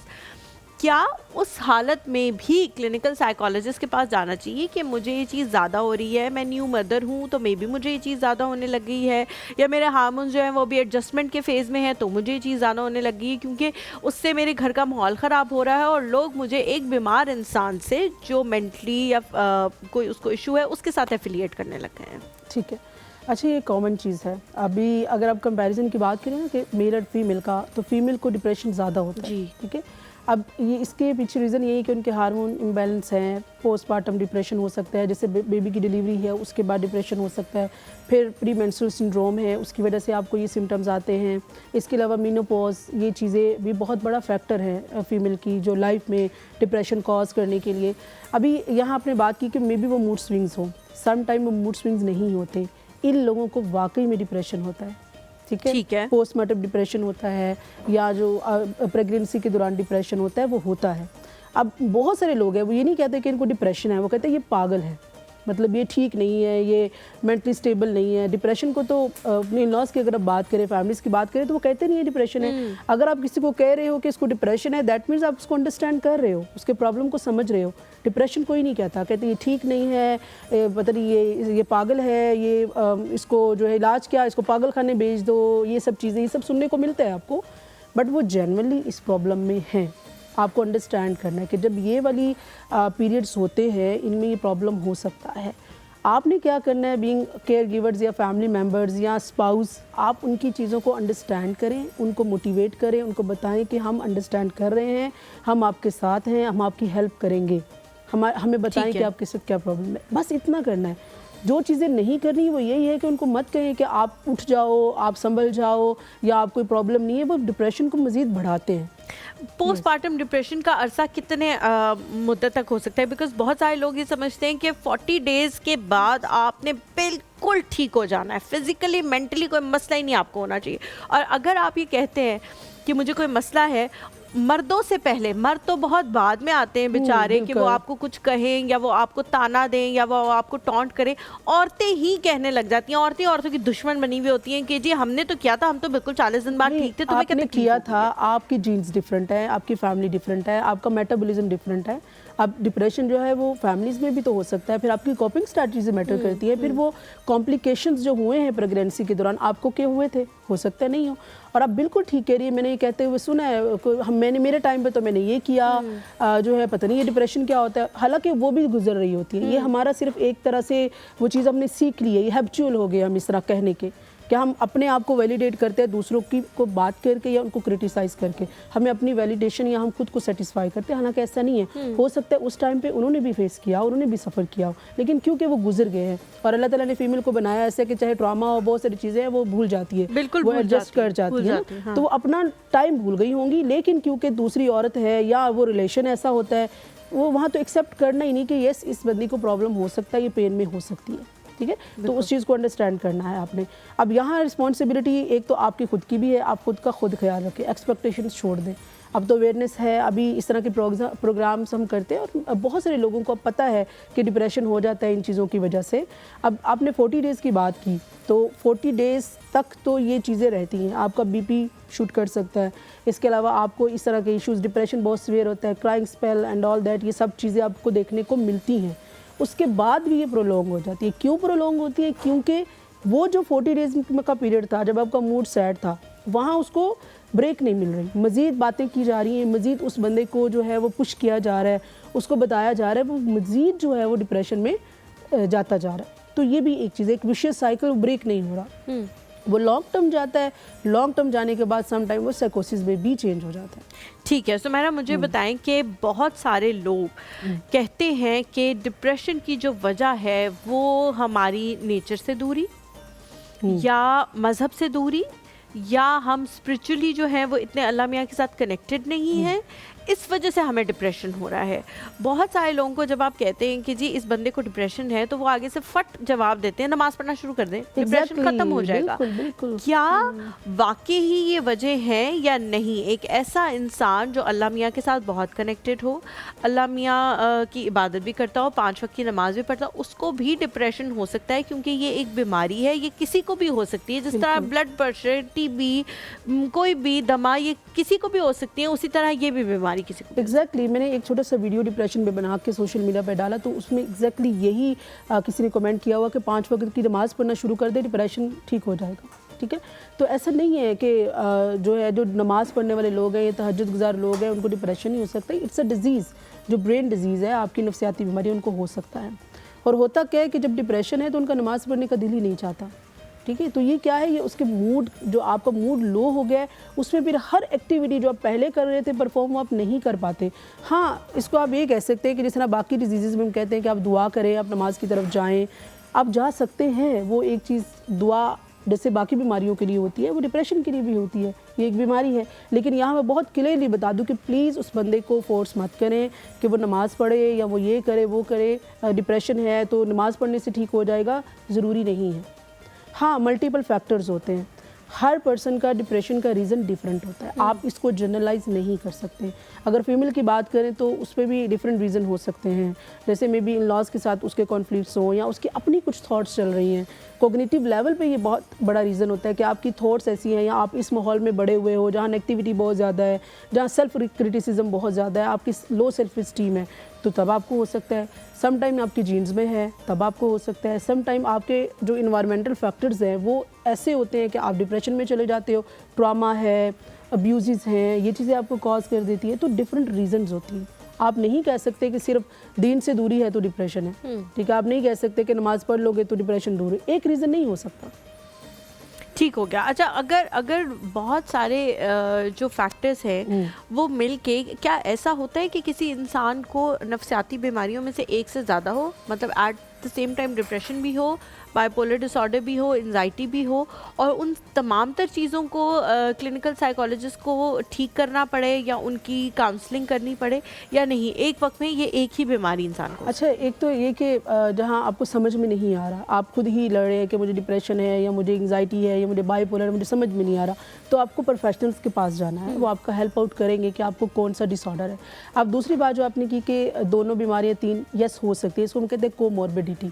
समटाइम्स आपको डिप्रेशन और एंजाइटी भी हो सकता है, आपको ओसीडी साइकोसिस भी हो सकता है, आपको 1 से 2 या 3 भी ज़हनी बीमारियां हो सकती हैं। बहुत सारे लोग ऐसे हैं जो जैसे साइकोसिस के साथ हैं तो उनको वो सब्सटेंस अब्यूज डिसऑर्डर का शिकार भी हो जाते हैं। बहुत सारे ऐसे लोग हैं जो ड्रग्स इस्तेमाल करते हैं तो उनको ड्रग्स इंड्यूस साइकोसिस भी हो जाता है, डिप्रेशन भी हो जाता है, और इसके साथ साथ पर्सनैलिटी इशूज़ भी हो सकते हैं। ठीक है। तो अब जब आपको 2 से 3 या 4 प्रॉब्लम्स एट अ टाइम चल रहे हैं तो आप उसको खुद से कैसे हैंडल कर सकते हो? प्रोफेशनल ही आपको उस वक्त गाइड कर सकते हैं कि आप किस चीज़ का शिकार हुए हैं और आपको कौन सी हेल्प चाहिए।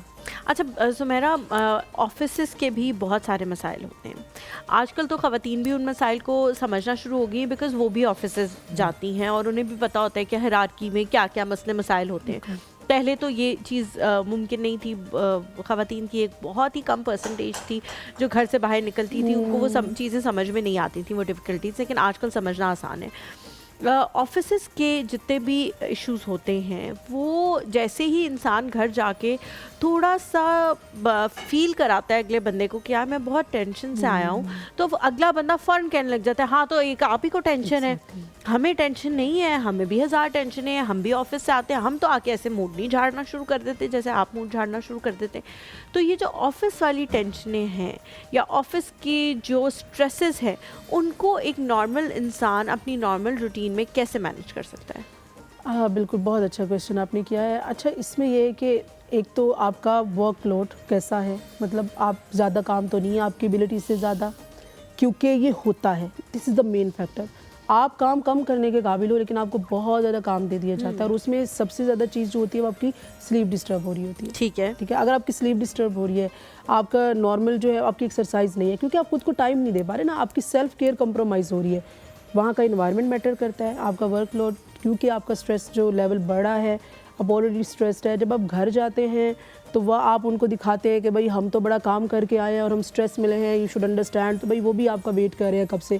वो आपके इस मूड का इंतज़ार बिल्कुल नहीं कर रहे थे कि आप घर पे आएंगे और आप उनके साथ इस तरह का आपका मूड होगा, कोई कॉन्फ्लिक्ट हो जाएगा। तो वो अपनी जगह कहीं ना किसी हद तक ठीक सही है। तो वर्क प्लेस पे इन चीज़ों को लेके चलना चाहिए, हर सेटिंग में चलना चाहिए इस चीज़ों को लेके कि आपकी मेंटल हेल्थ का ख्याल रखें। फिर क्या होता है, वर्क प्लेस पे टॉक्सिसिटी भी होती है, हर जगह हर तरह का इन्वायरमेंट नहीं होता। बहुत सारे ऐसी जगह है जहाँ बॉस जो है वो इटसेल्फ टॉक्सिक होता है, हाई एक्सपेक्टेशंस होती हैं, आपके कुलीग्स कुछ ऐसे होते हैं जो टॉक्सिक होते हैं, कंपैरिजन बहुत ज़्यादा होता है आपस में, टांगे खींचना, दूसरे को गिरा के आगे बढ़ना, ये चीज़ें, यस। तो वो ये कंपटीशन होता है कि एक जो है वो दूसरे के पीछे ही लगा हुआ है, हालांकि ये सब हमें नहीं करना, उससे कुछ फ़ायदा नहीं होता। उससे आप खुद भी मेंटल डिसऑर्डर्स में जाते हैं और वो पर्सन जिसको आपने टारगेट किया है वो भी अफेक्ट हो रहा है, फिर वो जब घर जा रहा है उसकी फैमिली भी अफेक्ट हो रही है। सुमेरा, यहाँ पे हम एक छोटे से ब्रेक लेते हैं, ब्रेक के बाद जब वापस आएंगे इसको यहीं से कंटिन्यू करेंगे, कहीं मत जाएगा हमारे साथ।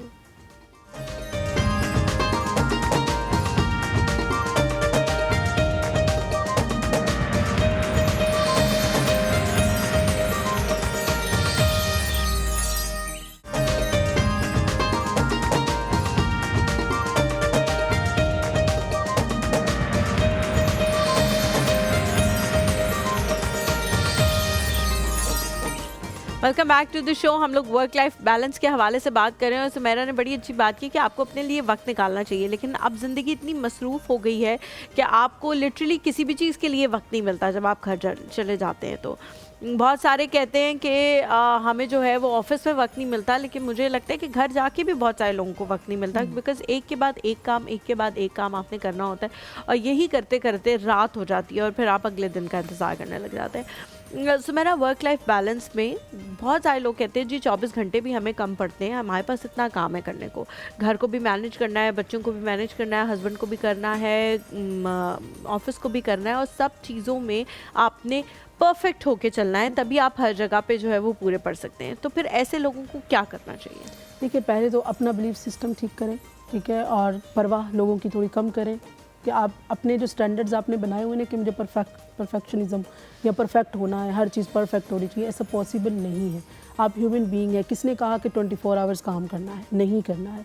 एक जो फार्मूला होता है वही कि आराम, काम और आराम, लेकिन हम क्या करते हैं, काम, आराम और काम, ठीक है। तो ये होता है कि आराम का टाइम ही नहीं मिलता, फिर आपकी ना सेल्फ केयर बिल्कुल ज़ीरो है।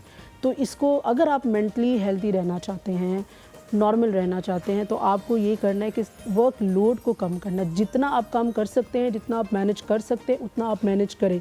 प्रोडक्टिविटी के लिए भी 8 से 9 घंटे होते हैं, इससे ज़्यादा नहीं, ठीक है। बाकी आपके पास टाइम है, आप उसको मैनेज करें। अब एक अगर वर्किंग लेडी है तो फिर वो घर में कैसे फुल परफॉर्म कर सकती है? वो नहीं कर सकती, ठीक है। अभी घर के काम भी करेगी, मतलब वो ह्यूमन बीइंग है ना।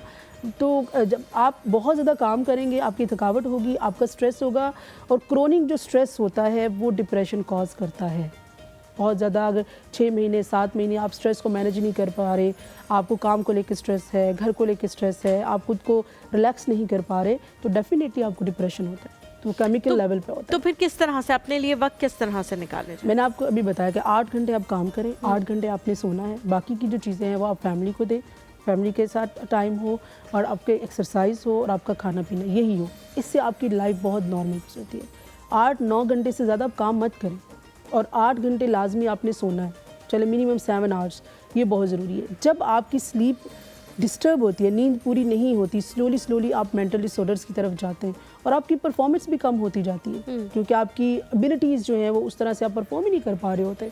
तो स्लीप मेन चीज़ है, सेल्फ केयर, इसमें एक्सरसाइज है, आपकी न्यूट्रिशन है, फिर आपकी सनलाइट है, मतलब डे टाइम्स जो आपका जाना, सनलाइट लेना, उससे ओवरऑल आपका डोपामिन जो है वो बेहतर होता है और आपका मूड बेहतर होता है। जब आपका मूड बेहतर होता है तो आपकी स्लीप बेहतर होती है। अच्छा सुमेरा, एक आखिरी चीज़ जिसके हवाले से बहुत सारी चीज़ों को आज हमने बड़ा जल्दी जो है वो केटर किया, उसके बारे में बात करने की कोशिश की, लेकिन एक आखिरी चीज़ जो मैं पूछना चाहती हूँ वो मर्दों के हवाले से। इकोनॉमिकल जो सिचुएशन है सिर्फ पाकिस्तान की नहीं, पूरी दुनिया की, और दूसरा ये कि जो हमारे पास ये गैजेट्स है, इसकी वजह से मुकाबलेबाजी जो हम सुबह भी बात कर रहे थे बहुत ज़्यादा बढ़ गई है।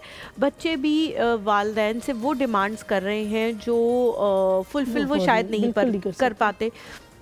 एक बच्चा है वो कह रहे हैं जी मेरे दोस्त के पास तो PS5 है तो मुझे भी PS5 चाहिए। अब वो पेरेंट्स जो है वो अफोर्ड नहीं कर पा रहे। हमारे टाइम पे इतना ज़्यादा कंपटीशन नहीं होता था। एक मेरे फादर कमाते थे, हम 5 बहन भाई हैं और ज़ाहिर है मेरी वालदा भी हैं, घर में एक मुलाजिम भी होता था और सारी चीज़ें बड़ी अच्छी तरह से मैनेज हो जाती थी। आजकल हम देखते हैं कि माँ बाप दोनों उस चीज़ में कमा रहे हैं और चक्की में चल रहे हैं, लेकिन फिर भी बच्चे जो हैं उनकी ख्वाहिशात और उनकी ज़रूरियात इतनी ज़्यादा बढ़ चुकी हैं कि हर बंदा इस स्ट्रेस का भी शिकार है कि जी मुझे उसने कल कहा था कि मुझे अब ये चाहिए, अब वो 1-2 महीने मेरे पीछे पड़ा रहेगा कि मुझे अब ये ख़रीद दो, ये ख़रीद दो, और फिर जब हम वो ख़रीदेंगे तो फिर एक अगली डिमांड शुरू हो जाएगी कि अब ये ख़रीद दो, अब ये ले दो, अब ये ले दो। इस इकोनॉमिकल सिचुएशन में जो आपका स्ट्रेस है उसके लिए क्या करना है, आपने उसको किस तरह से मैनेज करना है, उसके लिए भी आपको क्या किसी साइकोलॉजिस्ट के पास ही जाना पड़ेगा मैनेज करने के लिए? आपने साइकोलॉजिस्ट के पास जाना जब प्रॉब्लम ज़ाहिर है बहुत ज़्यादा ख़राब हो जाता है, तब आपको उनकी ज़रूरत पड़ती है। लेकिन कुछ टिप्स जो मैं यहाँ पे बताना चाहूँगी, सोशल मीडिया से या गैजेट्स की आपने बात की, वो घर से ही प्रोवाइड करते हैं, बच्चों को उनसे दूर रखें। इवन कि मेरा बच्चा, उसको मैं कल कुछ वो देख रहा था तो वहाँ उसने एक चीज़ देखी है सोनिक टाइप, तो मम्मा मुझे ये चाहिए, ठीक है।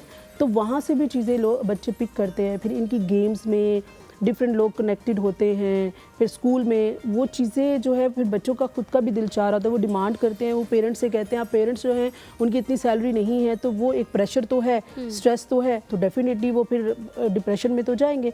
अब ये है कि उन चीज़ों से उनको दूर रखें, उस कंपनी से उनको दूर रखें। वो तभी आप दूर रख पाओगे जब आपकी अपने बच्चों के साथ बॉन्डिंग अच्छी होगी। बॉन्डिंग, आप उनके फ्रेंड बनने की कोशिश करें, मतलब उनके साथ बैठें, उनको ज़्यादा टाइम दें। अब ये भी तो प्रॉब्लम है, हम टाइम नहीं देते बच्चों को, हम उनको मोबाइल दे देते हैं कि ठीक है बस आप, या मेरे पास बहुत काम है। भाई आप किसके लिए कर रहे हो? आप उस बच्चे के लिए कर रहे हो, लेकिन ये सब करने से उस बच्चे की पर्सनैलिटी ख़राब हो रही है, वो कल को आपके लिए ही प्रॉब्लम क्रिएट करेगा, ठीक है। तो बच्चों को टाइम दें, उनको ये चीज़ें मत दें, उनको अपने साथ बॉन्डिंग दोबारा से, ये बात वही है कि वो पुराना ज़माना उसको वापस लाने की ज़रूरत है, तभी हम नॉर्मली आगे चल सकते हैं। वरना डे बाय डे देखें मेंटल डिसऑर्डर में बहुत ज़्यादा इजाफा हो रहा है। पाकिस्तान में जो है वो हर चौथे पाँचवें बंदे में एक बंदा डिप्रेशन का शिकार है। अगर हम यूएस की बात करें तो वहाँ 23 जो लोग हैं उनमें से एक, उधर फिर भी कम है एज़ कम्पेयर टू पाकिस्तान, क्योंकि यहाँ पे रिसर्च इतनी ज़्यादा नहीं होती है, तो एक एग्जैक्ट फिगर तो नहीं है, बट डिफरेंट जो रिसर्चेज हुई है उसमें देखा गया कि 40 to 30% लोग मेंटल डिसऑर्डर का शिकार है। वो इसीलिए कि फाइनेंशियल इश्यूज़ बहुत ज़्यादा है, बेरोज़गारी बहुत ज़्यादा है, और बच्चों की डिमांड ज़्यादा है, हमारी एक्सपेक्टेशन ज़्यादा है, तो हम कैसे उस चीज़ को कर सकते हैं? आपको क्या लगता है कि अगर हम सोशल मीडिया को अपनी ज़िंदगी में कम कर दें या बच्चों की ज़िंदगी से निकाल दें, कितना टाइम जो है वो मैक्सिमम हमें स्पेंड करना चाहिए सोशल मीडिया पे, ताकि हम इन खराफात से, मैं तो इन्हें कहूँगी कि दूर चले, क्योंकि अब ये है बच्चों को आप बिल्कुल ऐसे तो नहीं कह सकते कि हम नहीं दे सकते। 30 मिनट से 1 आवर, इससे ज़्यादा नहीं, ठीक है। बच्चों का टाइम नहीं होना चाहिए, बच्चों का तो होना ही नहीं चाहिए। छोटे बच्चे अभी 88 ईयर्स से जो छोटे हैं, उनका ब्रेन डेवलप हो रहा है, अब वो उसी तरह डेवलप हो रहा है जो वो देख रहे हैं, उनकी एक्सपेक्टेशंस भी वही होंगी, उनकी सारी चीज़ें वही होंगी, आप कैसे उनको चेंज करेंगे? लेकिन फिर ऑन दी अदर हैंड हम ये देखते हैं कि बहुत सारी पढ़ाई की चीज़ें भी जो हैं वो गैजेट्स पे आ रही हैं, क्लास जो है वो ऑनलाइन हो रही है, आपका होमवर्क जो है वो ऑनलाइन आ रहा है, फिर बच्चे जो है वो कहना शुरू कर देते हैं कि मैं आज ये भूल गया था तो मैंने अपने दोस्त से बात करनी है, वो व्हाट्सएप पे उनसे बात कर रहे हैं, तो उनका टाइम तो बढ़ता जा रहा है। किस तरह से उसको कम किया जा सकता है? इसको ओवरऑल इस पे सबको कोऑपरेट करना होगा। ये जो वीडियो सेशंस होते हैं, स्कूल में भी वीडियो पे वो सिखा रहे होते हैं, सब चीज़ें स्क्रीन पे दिखा रहे होते हैं, तो इनको कम करने की ज़रूरत है। आप जो है ना घर पे भी ये ओवरऑल लाइक स्कूल लेवल पे या पूरी सोसाइटी को इस पे काम करना होगा। अभी देखिए बहुत सारी ऐसी कंट्री जिसमें उन्होंने पाबंदी लगा दी है, वो बहुत अच्छा किया, क्योंकि इस तरह आप इसको अप्लाई कर सकते हो। इंडिविजुअल लेवल पे अप्लाई करना थोड़ा डिफ़िकल्ट होता है, तो ये हमारी हुकूमत को इस पे स्टेप्स लेने चाहिए।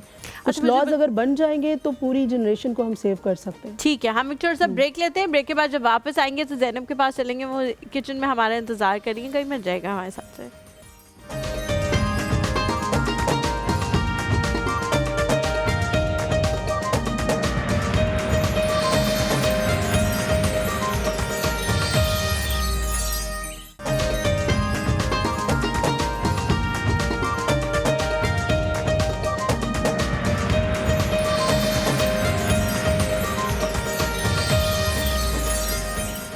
Welcome back to the show. Sumera हमारे साथ मौजूद हैं और हम साइकोलॉजी, स्ट्रेस और डिप्रेशन, एंजाइटी, इन तमाम तरह चीज़ों के हवाले से बात करें। मुझे बताएं, आपके पास जितने भी पेशेंट्स आते हैं उनमें क्या रेशो है अवेयरनेस की भी, और मर्द और ख़वातीन के अंदर कि हमने इसके पास जाना है, या किसको ये बीमारियां जो हैं वो ज़्यादा हो रही हैं? अभी तो बहुत सारे लोगों में है, लेकिन 20 to 30% वो लोग जो एजुकेटेड हैं या जिनको जो इन चीज़ों को अंडरस्टैंड करते हैं, इतने लोग हमारे पास आते हैं, उनको अवेयरनेस है। अभी भी 70 to 80% लोगों को अवेयरनेस नहीं है, ठीक है। जैसे आपने कहा कि वो डिप्रेशन को, सैडनेस को डिप्रेशन कह रहा है, या तो बहुत ज़्यादा चीज़ों को ओवर जनरलाइज कर देते हैं। तो आप कुछ भी नहीं कर सकते। हर इंसान को पता है, वो अपनी फील्ड में माहिर होता है, उसको पता है कि चीज़ों को कैसे लेके चलना है। बस इतना जाने कि अगर आपको पैटर्न ठीक नहीं लग रही, आपको लग रहा है कि बच्चा डिस्टर्ब हो रहा है या आपको डिस्टर्ब हो रहे हैं, आप प्रॉपर परफॉर्म नहीं कर पा रहे, तो आप किसी भी करीबी क्लिनिकल साइकोलॉजिस्ट के पास जा सकते हैं। ठीक है। ताकि वो आपकी हेल्प के साथ ही आपको बताए कि प्रॉब्लम एक्चुअली में है क्या। मर्द और खवातीन का क्या रेशो है आपके पास आने के लिए? मतलब किस हवाले से? हाँ। किसी एक डिसऑर्डर की बात करिए? नहीं, मैं इन डिप्रेशन, स्ट्रेस और एंजाइटी को लेके क्या रेशो है जो आपके पास आता है? हमारे पास 70% मेल आते हैं और 30% फीमेल आती है। रीज़न ये है कि फ़ीमेल का तो आई डोंट नो कि क्या, एक तो स्टिग्मा बहुत ज़्यादा है कि लोग क्या कहेंगे, ये जो है वो मेंटल हेल्थ जो इंस्टीट्यूट है वहाँ पे जा रही हैं, और फीमेल समटाइम खुद भी जो है वो इस चीज़ को एक्सेप्ट नहीं कर रही होती है, और सबसे बड़ी बात निगलेक्ट हो रहे होते हैं। घर वाले इतनी इंपॉर्टेंस नहीं देते फीमेल को जितनी वो मेल को देते हैं। अगर उससे कोई इशू हो जाए। बिल्कुल आपने सही बात कही है। आज हम ज़ैनब की तरफ चलते हैं किचन में। आ जाए आप भी मेरे साथ। हाँ जी ज़ैनब जी, तैयार हैं हमारे चाउमीन? जी जी जी तैयार हैं। बेहतरीन हो गया। लाइन दे, मैं पकड़ती हूँ। हम जाने सुमेरा जी कुछ बनाती हैं, पकाना आता है, खाना पकाना आता है आपको? जी जी जी। क्या आप सबसे अच्छा बनाती हैं? मैं मटन तो बड़ा मुश्किल काम है। आपने कहा थोड़ा बहुत बनाना आता है, मैं समझ रही थी कोई अंडा शंडे के नाम वो लेंगे। इसलिए कि मेरे हस्बैंड को पसंद है ना, मटन पसंद है। मुझे लगे था बिरयानी। यहाँ पे जिससे भी पूछते हैं ना, जो भी बिरयानी हमें बहुत अच्छी बनाती है। मैं मटन कढ़ाई अच्छी बनाती हूँ। अच्छा, नमकीन वाली या टमाटर जिसमें कोई भी? अच्छा अच्छा, मतलब मटन का जो भी सालन हो वो आप बड़ा अच्छा बिल्कुल। उसकी रीज़न क्या है कि आप मटन गलाना बड़ा अच्छा आता है आपको, या वो जो है प्रैक्टिस इतनी हो गई है? क्योंकि मैंने आपको बताया कि हस्बैंड को पसंद है, तो वो बार बार बनाने से फिर आपको प्रैक्टिस हो जाती है। बिल्कुल सही कह रही है जी। ज़ैनब रेसिपी बता दें। रेसिपी मैं बता देती हूँ। यहाँ पे स्पेगेटीज़ जो हैं वो मैंने एक पैकेट ले लिया था, और उसमें मैंने पानी और नमक मैंने डाल दिया था। हस्बे ज़रूरत नमक आपने डालना है।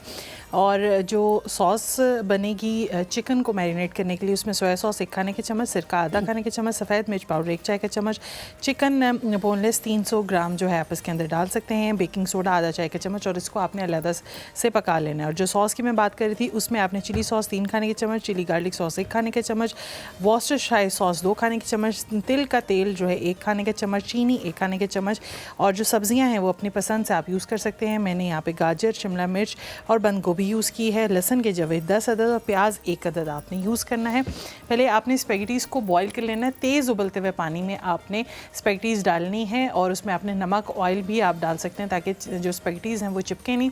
जैसे ही वो बॉईल हो जाएं तो आप उनको निकाल के ठंडे पानी में डाल दें और डिप करके रख दें, ताकि वो आपस में जुड़े नहीं। कुछ लोगों की जो स्पेगेटीज़ हैं या मैक्रोनीज़ हैं वो आपस में जुड़ जाती हैं, तो आपने ठंडे पानी में पहले स्पेगेटीज़ को आप रूम टेम्परेचर पे लेके आएँ और फिर आप उसको ठंडे पानी में डिप करके रख दें। फिर जो मैंने आपको इंग्रेडिएंट्स बताए हैं चिकन के, वो मैरिनेट करके आप उसको आधा घंटे के लिए रख दें, और उसके बाद आप उसको पका लें थोड़ा सा ऑयल में डालने के बाद। फिर आपने उसी के अंदर वेजिटेबल्स डाल देनी है उसी चिकन में, और जैसे ही वेजिटेबल्स सॉगी सी हो जाएं तो आप जो नूडल्स आपकी या स्पेगेटीज़ बनी हुई हैं वो ऐड कर दें, और आखिर में जो सॉस मैंने बताई है वो आप ऊपर से पोर कर दें।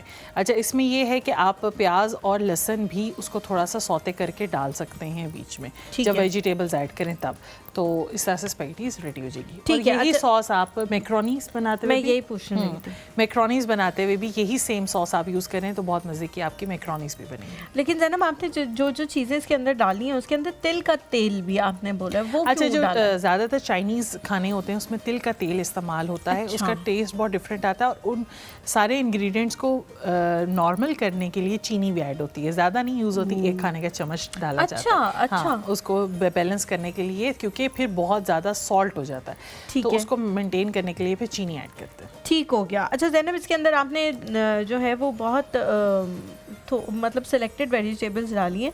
मुझे बताएं, कुछ भी डाल सकते हैं? ऑलिव्स हो, मशरूम्स हो, ऑलिव्स, मशरूम्स, कॉर्न्स डाल सकते हैं, और हलीमा जैसे लोग आलू भी डाल सकते हैं। ये तो आलू डालती है, और रुबेल को भी पसंद है, मुझे याद है। यार देखो मेरी बात सुनो, आलू किसी भी चीज में आलू का भाई ये आप तो दाल कमाल में है। बता रही थी ना, दाल में भी आलू का डाल ये कमाल है कि आलू किसी भी चीज़ में हो बहुत अच्छे लगते हैं। मुझे तो बहुत अच्छे लगते हैं। मुझे इतने अच्छे लगते हैं कि मैं बचपन में बाकायदा एक आलू शाम को चाय के साथ उबाल के खाया करती थी, अलग से मैंने सिर्फ कुछ लोगों को उसके देखा ऊपर है, नमक डाल के। मैंने कुछ लोगों को देखा है जो काटते हुए, चिप्स काटते हुए वो कच्चे आलू खाते नहीं, अब इतना भी नहीं मुझे पसंद। मैंने देखा है। मतलब उनको भी बहुत पसंद है, तो मुझे लगा शायद आप भी कच्चे आलू खाते ऐसा मैंने होंगे। कभी नहीं किया, लेकिन हाँ मैंने बचपन में ज़रूर आलू बॉईल करके जो है वो खाए हुए हैं, और अपनी अम्मी से छुप के भी खाए हुए हैं, क्योंकि वो मुझे कहती थी कि नहीं ये इतना अच्छा नहीं होता, चलो एक हफ्ते में एक दफ़ा खा लिया तो ठीक है।